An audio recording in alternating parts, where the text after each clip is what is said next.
Afternoon, colleagues, and it's great to be here again with you. Yes, I'm with Tamara, so we'll just be. No, we're not. We're not projecting anything. So yes, so we are just going to be engaging in a conversation now on what it means. What's the state of cybersecurity in the country, in the world, as well as in the region, right? But we'll obviously look at the BFSI. And now I've got my colleague Tamara, who's just going to be introducing him, and she's not red, guys. I just need to declare. So she doesn't work for a bank. I don't know where she works, because she's not red, right? Tamara? Thank you, Doug. Good afternoon, colleagues. It's always challenging to speak at this time of the afternoon, where people are really thinking about the traffic, going back home, all the insights that have been shared here.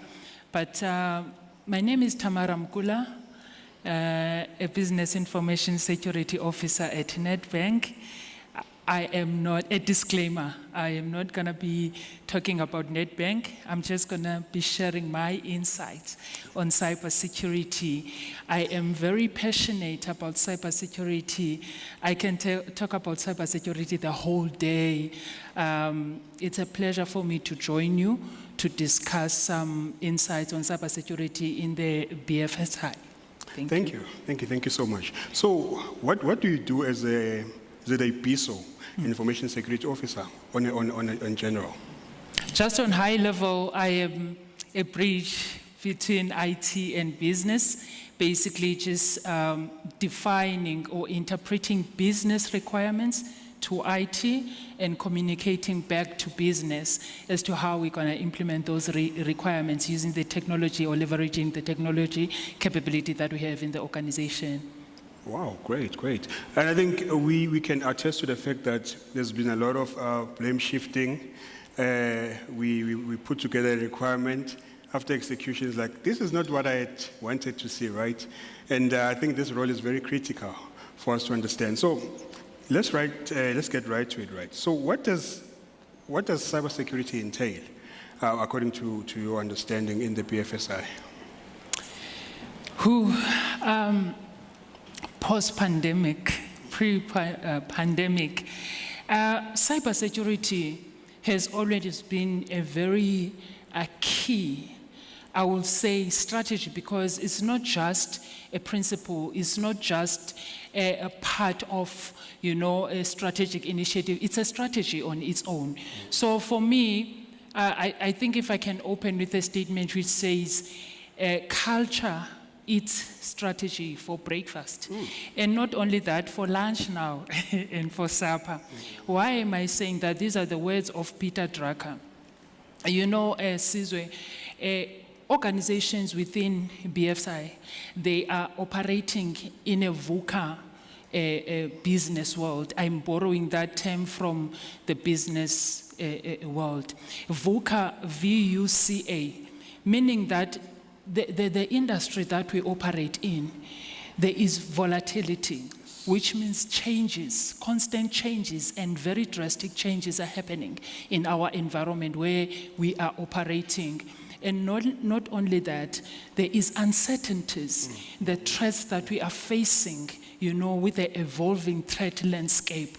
And also complexity, you see the interconnectedness of the systems and, the supply chain, the digital supply chain. And I think the previous speakers has touched on that, on the complexity and the interconnectedness. And then lastly, ambiguity, that we do not actually understand how we're going to resolve the next issue that we are facing as an organization.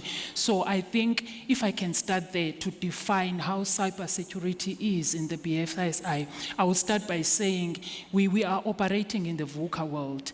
And not only that, then we need to ensure that where I started, I said, culture its strategy for breakfast, lunch, and supper. But to be serious, Sizwe, I want to say we cannot build a cyber resilient organization without having the cyber resilient workforce. So one part of the culture that we need to create in an organization is a cyber security culture. If we cannot empower our employees to understand that they are the first line of defense when it comes to cybersecurity, we will fail. Exactly. No matter how effective, no matter how organized is our strategy, if the people that are going to implement that strategy are not aligned with the organizational vision, then that will not be executed well. Definitely, definitely. And you know, I think I like what you're saying, right? I mean, the VUCA world. I mean, think about the pandemic, right? Did you ever know that you'll ever get holiday in your house while expected to work? You know, you can work in your PJs. You know, we never thought that, right? But that means a lot of changes. I really like your definition. Let's hear the audience. What does cybersecurity means? Do you agree with Tamara? I definitely agree with her in the BFSI. Anyone who would like to contribute? Colleagues, we are sharing ideas. Yeah, anyone who would like to contribute. What does cybersecurity mean in the BFSI?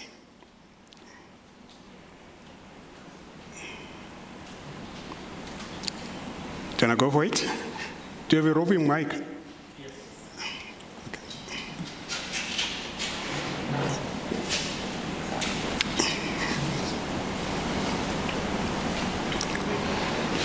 Okay. Thank you so much. No, this side. Yes. Maybe you can start by giving us your name. Oh, yes, your name and the organization. Then, yeah. Everybody hear me? Yeah, okay. I work for Bayport Financial Services, and I'm heading the IT department in there. Cybersecurity is another department within IT, so any changes that we put into production, it like the whole infrastructure layer, when it comes to cybersecurity, it becomes very important for us. And we've seen data breaches in many big firms. Until, I think, before the COVID time, people were not taking it that seriously.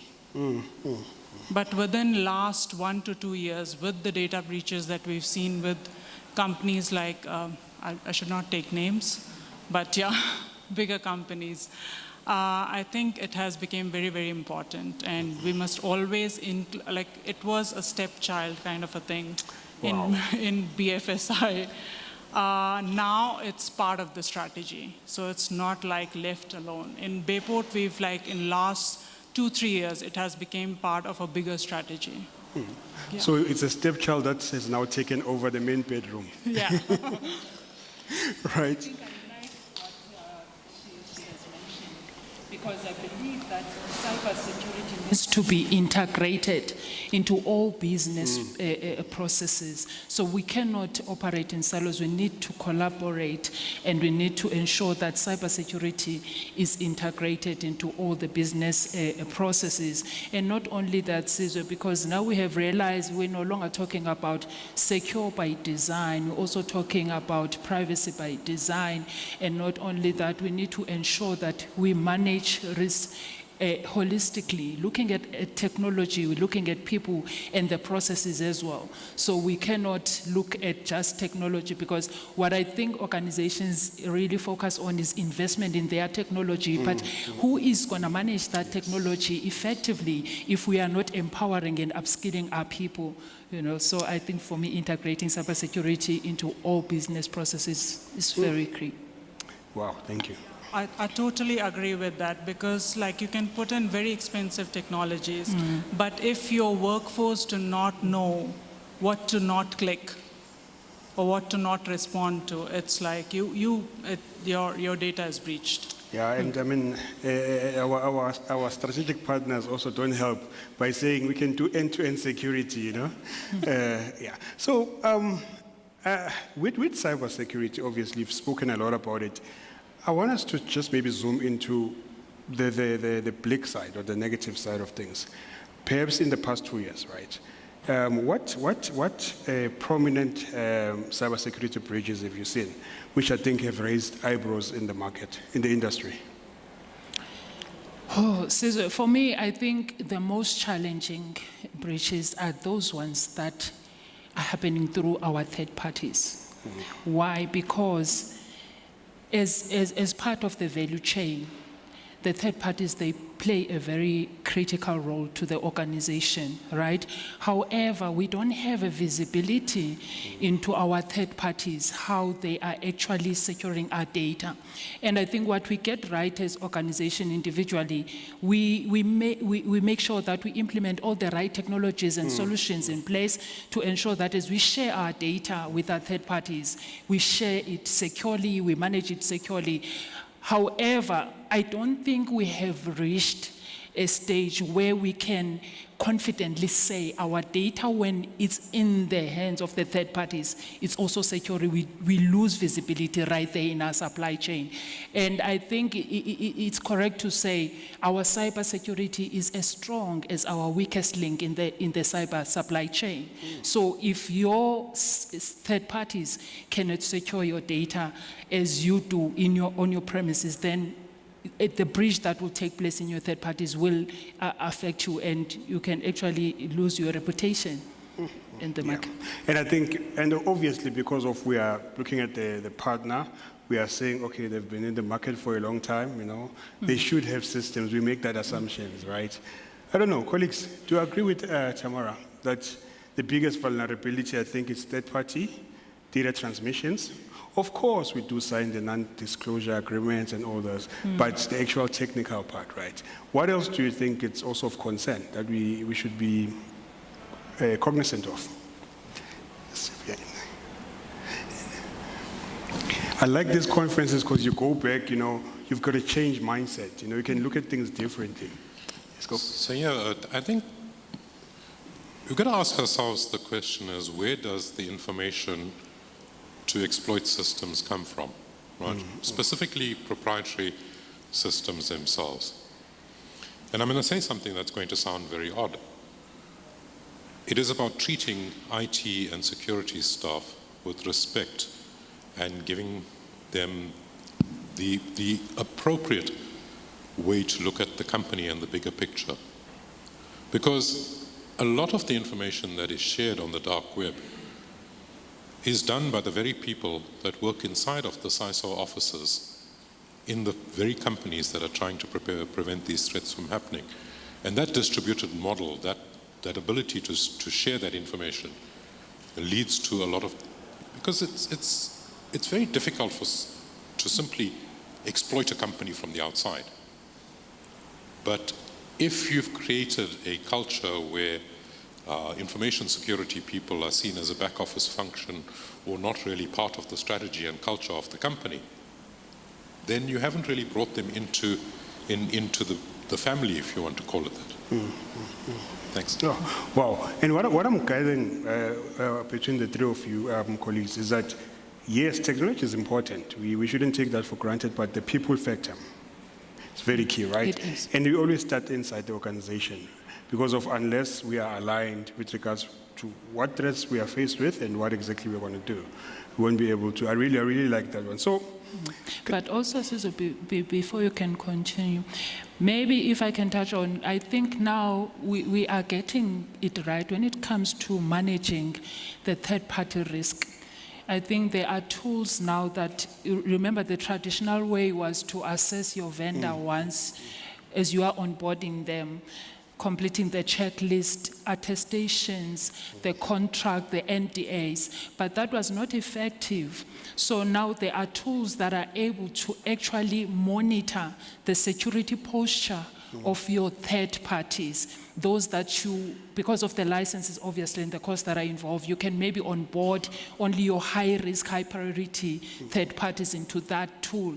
And then that tool will be able to monitor the security posture for your third parties. It gives you alerts almost daily. Then you know it's not just a once-off exercise. You get a detailed report of what is the issue with your third parties. And then once you get that report, you then communicate it to see how those issues can be remediated. So I think we're gonna get it right, but we're not, matured in that way. So I think, colleagues, if maybe we can share even after the conference, what tools are in place to manage our third parties, which I think is the key area for, especially in this industry that we operate in. Precisely, because I was actually moving to that. What capabilities can we share? What have we seen happening in the industry post? I mean, we'll use the pandemic as our true north. So what have we seen happening? Maybe you can also start. Yes, you're talking about third-party monitoring. Is that what you're seeing as the most prominent capability and tools? Yes, it is, because we share data with most of the third parties, right? So we need to ensure that our data is secured.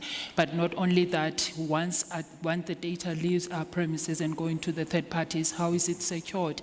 So we need to understand what is changing in their security posture. But also, most critical is our employees, to empower and to train your employees with the relevant content.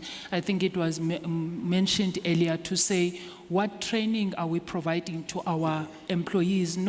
Let's not do this awareness as just a tick box or just a compliance activity, but let us communicate relevant messages. Let us talk about the evolving threat landscape. What are the threats that our industry or that our organizations are really facing, and how can we mitigate them, and how can each employee, play a role in ensuring that they're managing their cyber risk, and to ensure that cybersecurity is the business for every employee in the organization. So I think for me, is empowering our employees, is to also managing our third parties, and then also, to ensure that regulatory requirements are met as well, because we just, affected POPIA. So we need to ensure that we communicate a clear message also to our employees. What is their role? What is POPIA? What does it mean for our organization? And how can they, be part of that as well? Wow, you heard it, folks. So it's awareness, third-party vendors, and to be clear on the requirements. Very, very critical, right? And I always ask myself, why do we tend to execute a project, and towards the end, when we are encountering problems, we are trying to understand, I didn't understand the requirement. No, this is what I said. No, this is what I said, but it's 6 months down the line. But it happens, right? Also because of the VUCA that you've spoken about, the volatility. So in data management or data governance, the concept of data lineage is very key. Simply because of whatever we do, we always say, where's the lineage? So when we've got an assignment or a task or a business requirement, we always start by doing a source to target mapping, which you are all familiar with, I would suppose. What it does, it says, give me the movements that have been taken by this data from source until consumption. In security terms, we call it an audit trail, but it's the same thing, right? Unless we get that part right, we might not be able to move forward. So it's very key, right? Then obviously you're going to talk to the employees and all those kind of things. But the life cycle of data is very important. So colleagues, maybe let me hear from you. What have you seen being the capabilities which have come into the market in the industry? Not necessarily the technology, but maybe the capabilities. How have you seen companies in the BFSI responding post-pandemic?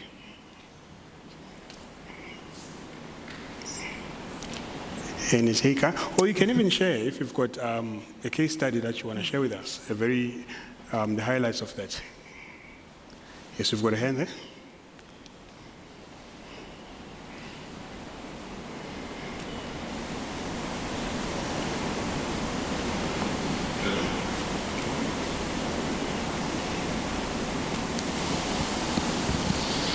Hello, my name is Aaron, from one of the banks in South Africa. I'm not going to comment on the capability. I want to just go back on that third-party comment.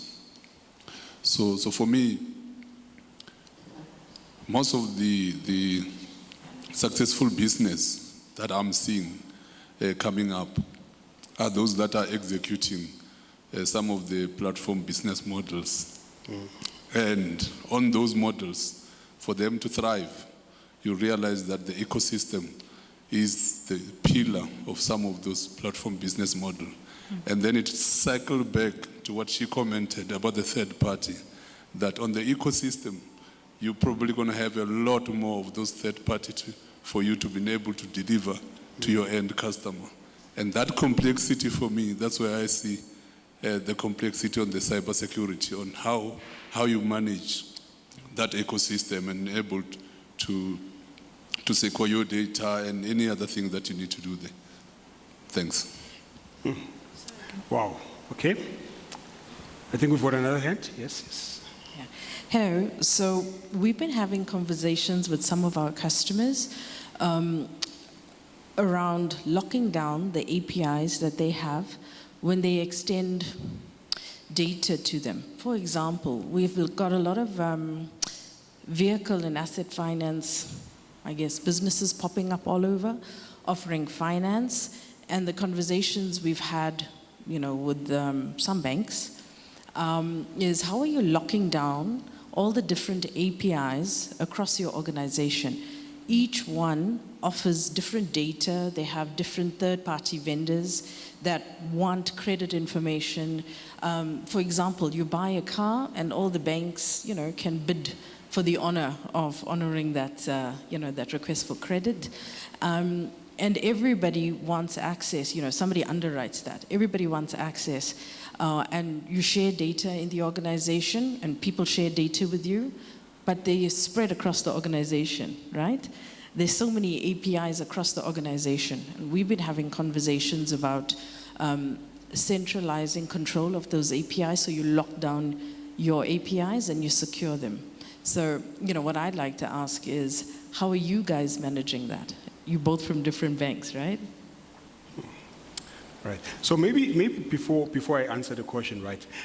Maybe can I just pose a question to I don't like using the term vendor, the guys who are in the core business, right? Rather than the service providers. Would you say that you are clear on your requirement to the third party on what exactly you require assistance with? If you've ever entered into an SLA with a third-party vendor, would you say at that point in time, are you clear on what exactly you want and how are you going to measure success? Okay, we've got the hand at the back.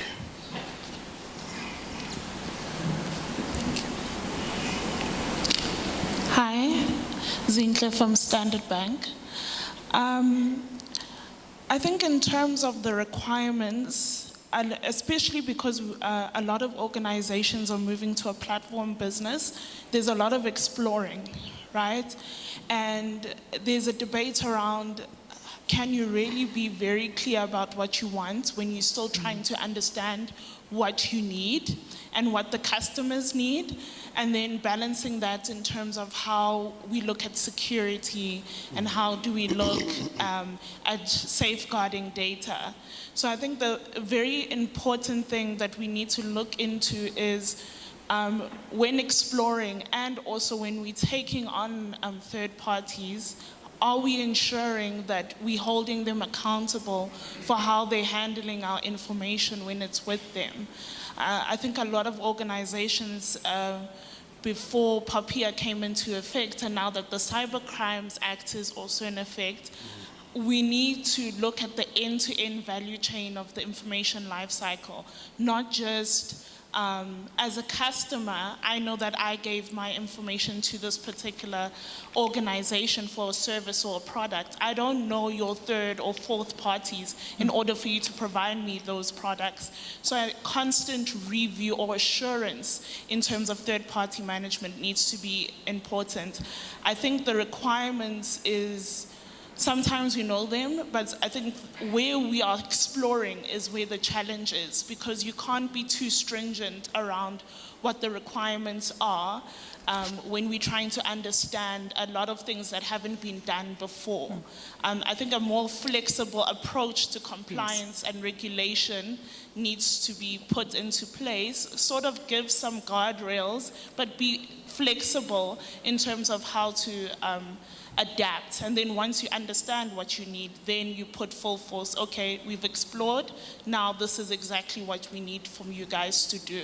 I think we need the balance between technology, compliance, and then how do we give people the space to explore?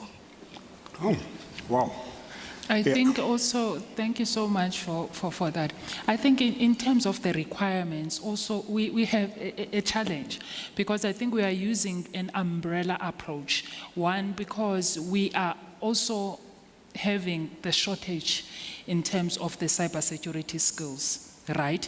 So what we usually do, we do not apply a flexible approach, I would say, redesigning or personally or customize our assessments according to the type of the third party that we are onboarding. What we do, we will just throw them with these requirements that were designed maybe 2015 or even, before that. And you find that these are really not assessing the third parties now. And I feel that there is a gap right there, Sizwe, because now when you receive these responses back from the third parties, who looks at those? There is no one to actually pay attention to the non-compliance from the third parties. Instead, it's just ticking on the box, you archive. I've done this, I have assessed the third parties, but what about the responses? Have you interrogated their responses? Have you visited their premises? Have you made sure that the controls that are mentioned in those assessments are really in place? You see, because of the resources now, which is another, it's a gap in the cybersecurity spaces, that there is shortage of cybersecurity skills in the teams in different organizations, which now makes us, to just rush everything. We don't do proper job when it comes to these assessments. Yeah, which is true, right? It's true. So perhaps maybe just to come back to the question which was asked, and then maybe to also request you, as you think about it, the kind of approaches or controls, right? We've spoken briefly about it, which have been, if you have seen happening, let's even take it down to the financial services sector. How have you seen banks responding, the controls that have been deployed, as well as how do you see cybersecurity changing and shaping up in the near future, right? So perhaps where I'm sitting, I'm just thinking now, awareness is very key. We are talking about augmenting it with AI, which is a journey that we've just embarked on. But I mean, we are still looking at the reusable APIs, as you've just spoken about it, your 𝐂𝐴𝐿 gateways. So what I've seen working better for us is instead of just using a once-off API like your 𝐂𝐴𝐿, if you're familiar with it, we'll rather use an enterprise bus. Like think about 𝑊SO2 integrator, which you can reuse it, not only for integration, but also for data management.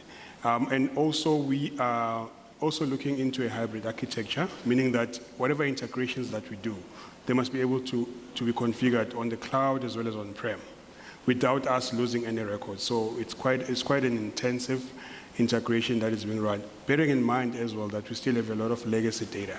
We are the banks, all the banks still rely on that. So I don't know if your question is answered, but APIs are still the biggest transformations of data. Believe it or not, we are still running some SFTP files where we need to, but virtualizing data is number one in our stack. Oh, sorry.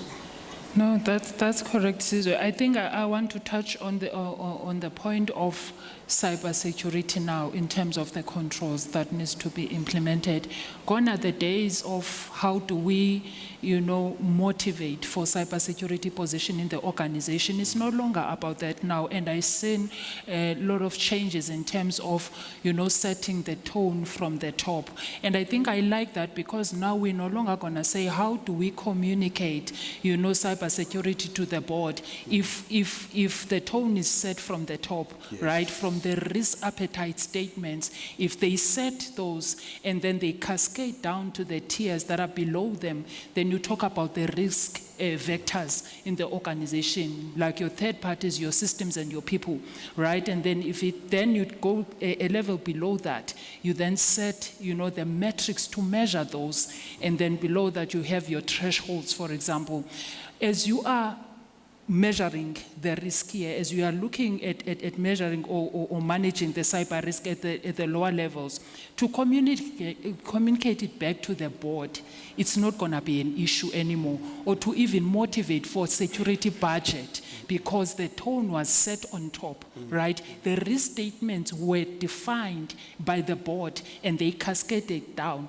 And then cybersecurity, can you see how it's going to be now managed throughout the organization? Everyone is on the same page. Unlike we are trying to motivate for cybersecurity, we try to bring different cases. There was a breach in this organization.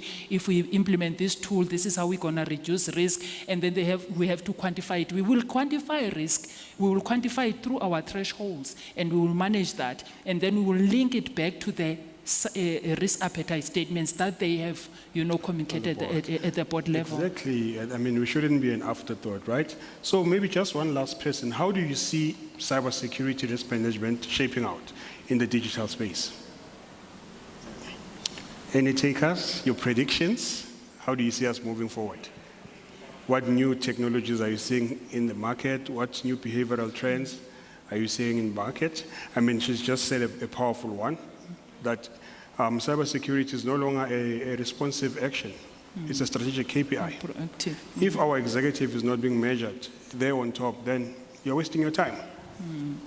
Simple as that. Obviously, it's easier said than done.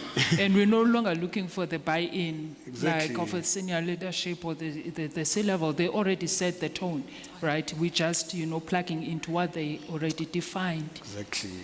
Hi, my name is Z. I work for IBM. So in an organization where I'm working now, we have software that monitors up until your code, right? We do observability. On the other end, we can look at your resources, right? Tell you how things are functioning within your infrastructure. So if we can do that for you, I'm sure we can create tools and a software that can solve that incident if we do not have it now.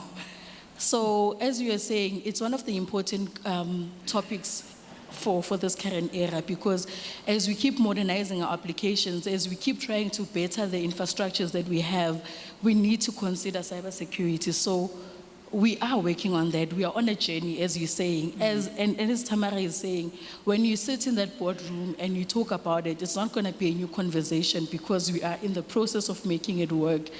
In my organization, how they're raising the awareness of cybersecurity, they're making sure that we do our cybersecurity tests. Trust me, they're not easy. You don't just tick the box, but you actually do the exercise. They make you aware when an email comes in and it looks like this. When you press it, what happens? When you respond to it, when you click on that link, what happens?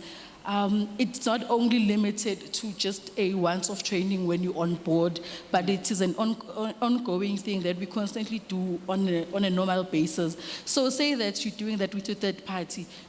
As they partnership with you guys, I'm sure there's agreements that you have. So maybe you can implement this to say, maybe every quarter we do these tests with you guys to see how you're managing our data or how you're handling the resources that we're providing to you. It's just my take.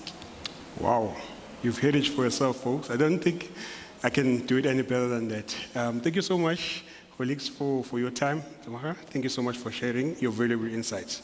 And all the best on your new endeavors. Thank you so much, Sizwe. Thank you, guys. Thank you.